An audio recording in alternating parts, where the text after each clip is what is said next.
इनके घर में इनके भाई हैं जिनका नाम है विदुर। ये बड़े ज्ञानवान हैं और भगवान के परम भक्त भी हैं और साक्षात धर्म के अवतार भी हैं। एक विशेष बात दिखाई देती है, धर्म तो दोनों तरफ है। पांडवों के तरफ धर्मराज धर्म के ही अवतार हैं युधिष्ठिर जी महाराज, और कौरवों के तरफ साक्षात धर्म के अवतार हैं विदुर जी महाराज। दोनों तरफ धर्म है, तो जहां धर्म होता है वहां तो जय होती है, विजय होती है। यतो धर्मस् ततो जयः। यह श्लोक की अर्धाली आप लोगों को कई बार सुनी होगी। यतो धर्मस् ततो जयः, जहां धर्म है वहीं विजय होती है। तो जय तो धर्म तो दोनों तरफ था, तो दोनों को जीतना चाहिए, विजय श्री दोनों को मिलनी चाहिए। तो पांडवों की विजय और कौरवों की पराजय क्यों हुई? धर्म तो दोनों तरफ था। तो ये भी आप लोगों ने सुना होगा, धर्मो रक्षति रक्षितः।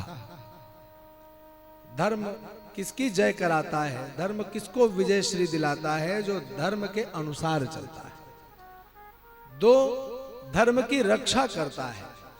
धर्म की रक्षा करना ही विजय श्री प्राप्त करना होता है। एक तरफ धर्म है विदुर और एक तरफ धर्म अवतार है युधिष्ठिर जी महाराज। युधिष्ठिर जी महाराज एक आज्ञा देते हैं, चारों भाई गर्दन झुका करके जो आज्ञा कह करके उस कार्य को करने लग जाते हैं। कभी कोई नानुनच नहीं, कोई प्रश्न नहीं। और एक तरफ धर्मावतार विदुर जी हैं कि जब दुर्योधन के द्वारा, धृतराष्ट्र के द्वारा पांडवों के साथ अन्याय करने लगे, अन्याय होने लगा, तो एक दिन स्वयं भगवान द्वारिकाधीश दूत बन करके आए पांडवों की तरफ से, और भरी सभा में कौरवों के मध्य में जाकर के विदुर जी महाराज ने अपने भाई धृतराष्ट्र को समझाने का प्रयास किया। भगवान ने जाकर के दूत बन करके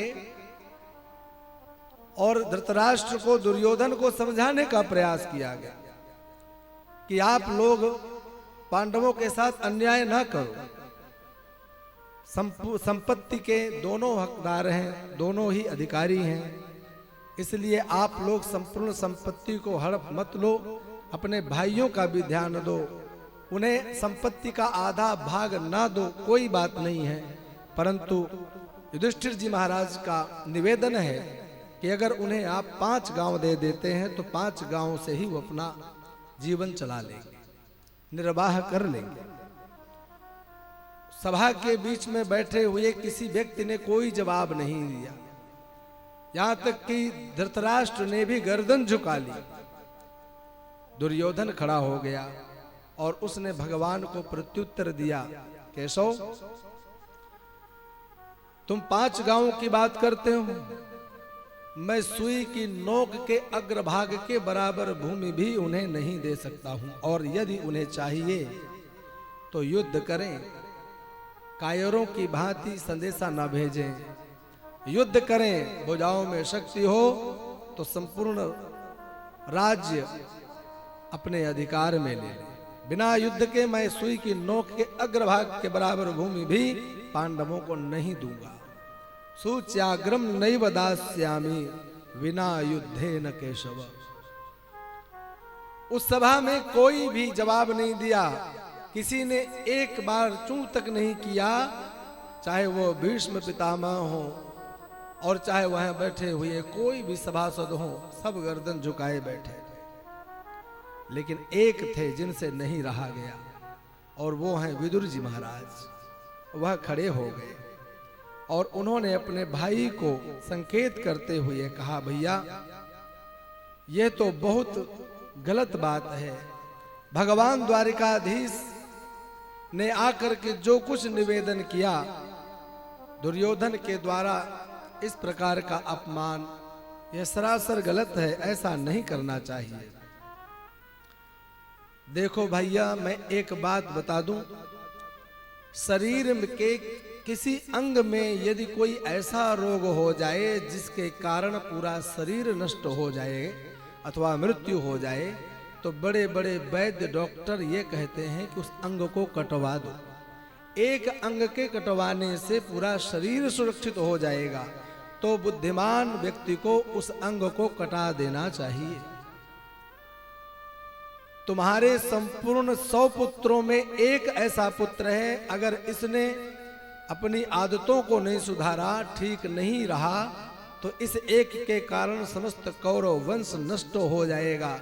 इसलिए मेरा निवेदन है, इस कलिकाल रूपी दुर्योधन को अपने राज्य से बाहर करो, इसे घर से बाहर निकाल दो, वरना पतन सुनिश्चित है, समस्त कौरव वंश का नाश हो जाएगा। धृतराष्ट्र जी महाराज ने कोई जवाब नहीं दिया, गर्दन झुकाए बैठे रहे। लेकिन दुर्योधन खड़ा हो गया और उसने तुरंत विदुर जी महाराज का अपमान करना शुरू कर दिया। कैन मत्रो पजुहाव जिह्व्यम दास्याह सुतम यद बलिनैव पुष्टः। दुर्योधन कहता है, देखो हमारा टुकड़ा खाने वाला और हमारे पिताजी को हमारे विरुद्ध भड़का रहा है, भगाओ इसको यहां से।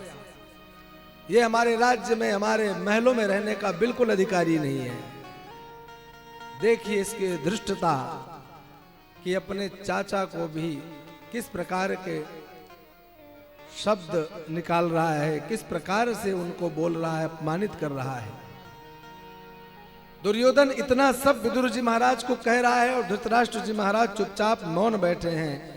विदुर जी महाराज ने समझ लिया, इसका मतलब है कि इन लोगों को हमारे परामर्श की कोई आवश्यकता नहीं है।